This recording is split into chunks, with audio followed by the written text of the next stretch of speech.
Hello, everyone. My name is Jacob Fortum. I'm the host of this podcast, Doers Within Emerging Markets. And I just want to share my experience with using Anchor so far. When the pandemic started, I thought about starting a podcast, and the whole idea was to bring in some really amazing folks that are doing some great work in their respective industries within the emerging markets. And the Anchor platform really helped me get the word out there and also just make it a lot easier for me to invite the guest and just share the amazing experiences they've had and the amazing work they're doing in their respective industries within the emerging markets.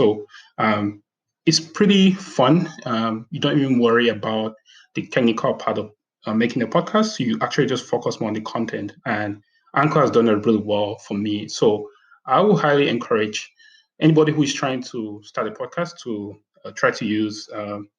Just check out Anchor, and I think you won't regret it. I'm not a technical person, but if you listen to these episodes that I've been publishing so far, it seems like I know what the technical part of it, but Anchor helps you take care of the technical part, and you just focus on the content. So feel free to check it out. I highly encourage. You won't regret it, and it's right there. You don't pay anything. So in times like this, I think starting a podcast and getting the word out there, irrespective of what you're doing, will be a really great experience. So thank you guys for listening to my episodes. Please check out Anchor, and you will have a great time. So cheers, guys, and see you guys next episode.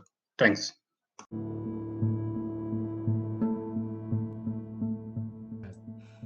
Hi, everyone. So my name is Jacob Fortum. I'm the host of Time for Emerging Markets Tours within Emerging Markets, and I'm honored and privileged to have with me Paul Rios. I hope I pronounced that right. The founding partner of Axel Hub, and I mean he has other ventures as well. He has worked with HubSpot, and he has also been part of Stage 2 Capital. So we're going to talk about all of this, but first it would be great to know Paul and kind of his story and all that. So Paul, welcome to the podcast. Yes, Jacob, thank you for having me. And I'm also humbled to be here and really excited and grateful for the invitation and grateful for the opportunity to share my experiences a little bit and hopefully help others, achieve bigger dreams and do bigger things as we were talking prior to the podcast when we were preparing. Just a little bit about me. I'm a child of immigrants. I was born in New York. My mom's from Argentina and my dad's from Puerto Rico. The icebreaker that I like to use is that for those of you who know sports, I play soccer like a Puerto Rican and baseball like an Argentine, which is to say I am quite terrible at sports. Right? So Argentina has a good soccer culture, Puerto Rico a good baseball culture. Somehow in my DNA they got mixed up. So I had to find other pursuits in life. I am a very curious person by nature. I love to learn. So when I realized sports wasn't in my future, I thought it'd be really cool to be a professional student. So I have an undergraduate degree in engineering, a master's in engineering, an MBA. I quickly realized, unfortunately, that being a professional student creates debt rather than wealth. That was strike two. After my MBA, I took a chance on a little startup called HubSpot, and have been really lucky. In August, I will achieve 10 years at HubSpot. I never thought I'd work for one company for a decade. I think our previous, our parents' generations, that was more typical, at least here in the United States. Working your entire life for one corporation and that. And so, the success at HubSpot has been beyond my wildest dreams. Also, when I joined HubSpot, it was a new profession. It was in sales, and I thought, let's give it a shot. And if it doesn't work out, I'll pivot yet again and find something new to do. But fortunately, as it turns out, I'm pretty okay at sales, and so over the years, I was able to ascend from an individual contributor to a frontline manager and then to director as I operate today. So that's just a little bit about me there. Oh, thank you so much. That was. I think one thing that I could relate to is that I've not gone to much school, and I think, oh hi, you could say hi. Sorry, little guest. It happens. It happens. Through the times, right? So working and family, they don't mix together. I know. But one thing quickly was, being a professional student, required, so much debt, and that's something I can relate to. It's like you're going to gain skills, but you end up spending a lot of money. Yeah. So eventually that can work. Just to go right. So I mean, the story is really amazing. One thing that I really like to get out of you is like, how did you end up in HubSpot? Was it just by accident, or was it something that you were introduced to? No, I would say HubSpot was not by accident, but sales was. So I won't, in the interest of time, I won't go too deep. But in a former life, I was an engineer, and I became disenfranchised with that profession, and decided that I wanted to become a marketing professional. And so that is what eventually led me to Sloan, MIT Sloan, where I got my MBA. I focused a lot on marketing there. I took all the marketing classes. I did a bunch of marketing projects. I really immersed myself and tried to completely rebrand myself. So unfortunately, when I was graduating MBA, though, and I was trying to start a career in marketing, I was also trying to pivot industries. And so I had experience previously at Ford Motor Company and Sears Holdings Corporation, massive global companies. Well, Sears is a big player in the U.S. I don't know that I'd call them global, but still big corporations. And I wanted to go to something smaller, somewhere where I thought I could have a more immediate impact. But smaller companies weren't interested in a rebranded engineer. They wanted someone with a track record in marketing, right? And so the way I was selling myself in the interviews was like, hey, I pivot fast, I learn fast. Like, look, I've been successful in multiple different, industries and disciplines. I can do this. And I remember one interview, someone said, Paul, I buy your brand. I believe you're smart, coachable, talented, but that's not enough. I need that, and I need experience, because I don't have the time and the bandwidth to help you up the learning curve, however fast you may do it. I need someone who can take themselves up the learning curve. And I was like, wow, holy cow, that really impacted me.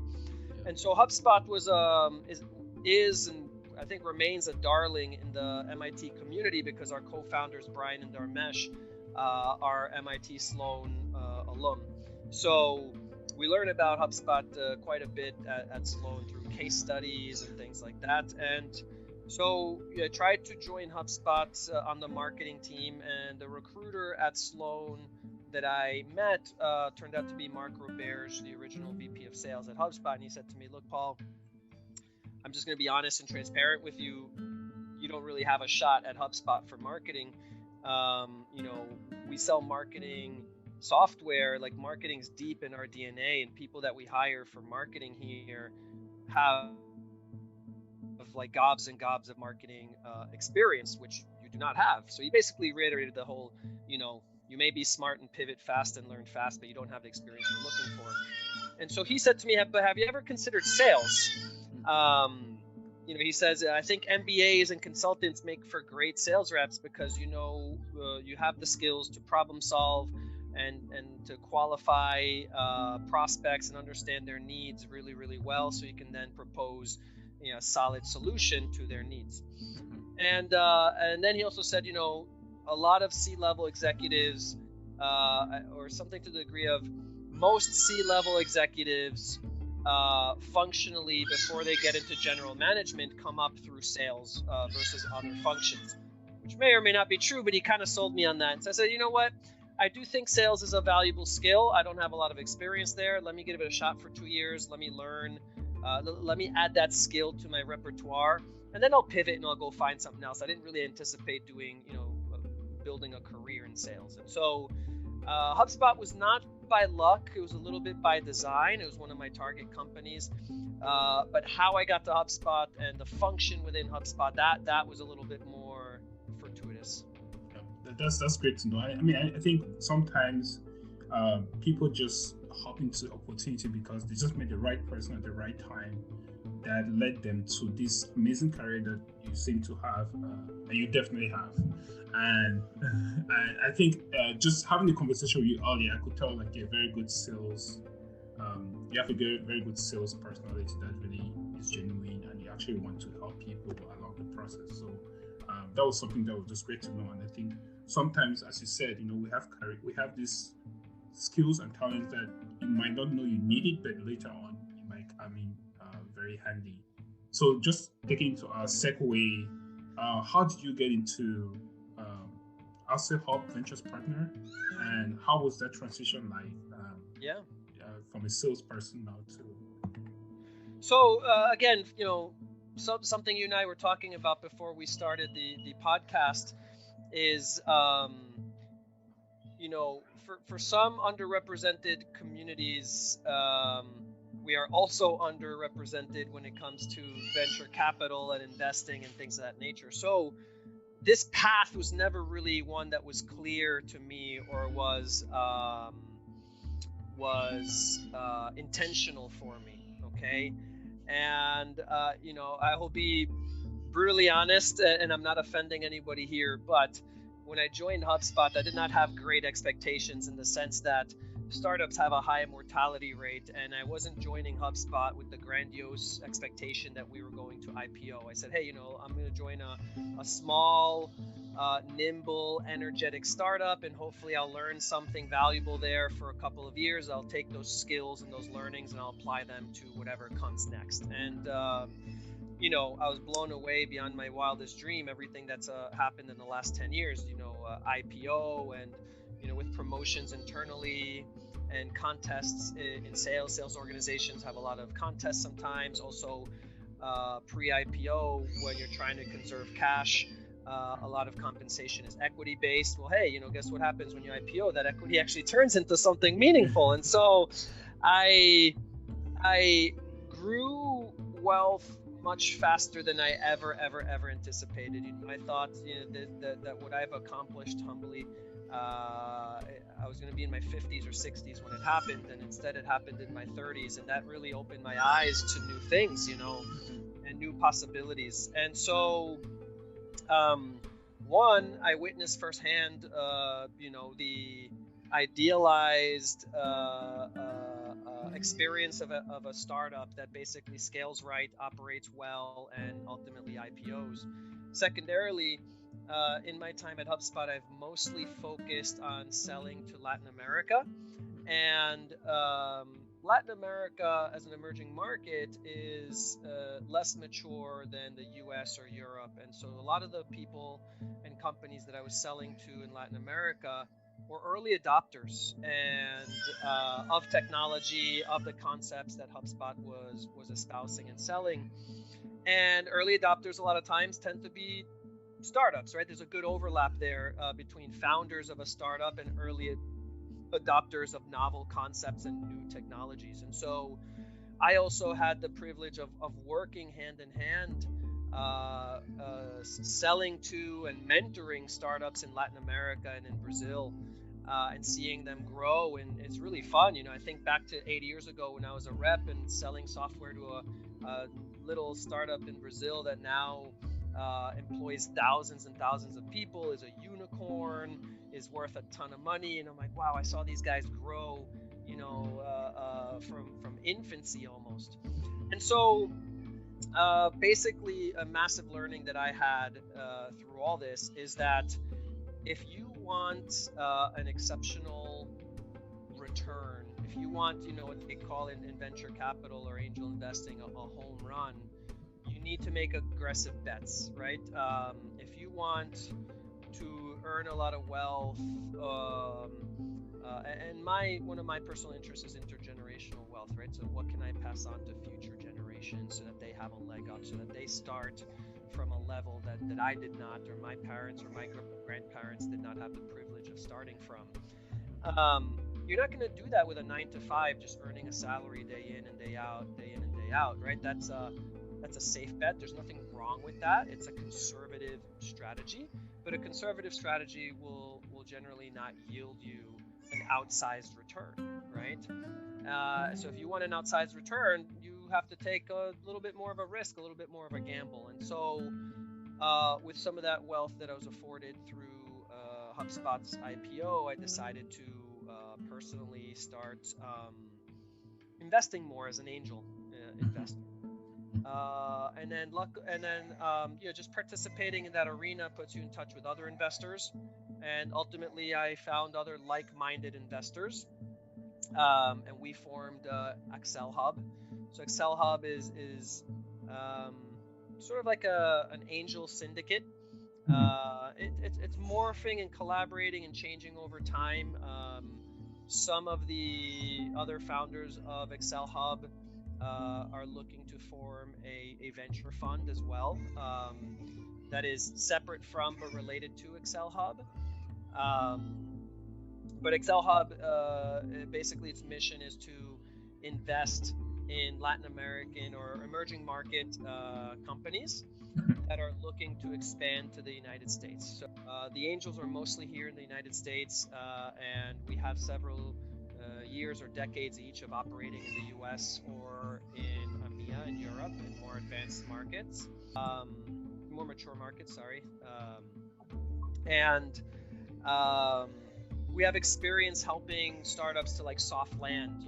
We have networks here, and we can put them in contact with IP lawyers and other mentors and investors and things of that nature. And so Excel Hub's really fun because I think that stakeholder alignment, sometimes people incorrectly assume, is a zero-sum game. And here, what's interesting about investing in emerging market startups is that there's some cost arbitrage and valuation arbitrage, where generally these startups in those markets will have lower valuations, will need less cash to operate because their cost basis is lower. And you bring them to the US, get some quick traction, their valuation skyrockets, and you basically capitalize on that arbitrage opportunity for personal gain. But you're also helping founders that would otherwise maybe have a difficult, if not impossible, time to cross the chasm and move from Latin America to the US to gain traction and investment, especially if they don't have the network of having attended a Babson or an MIT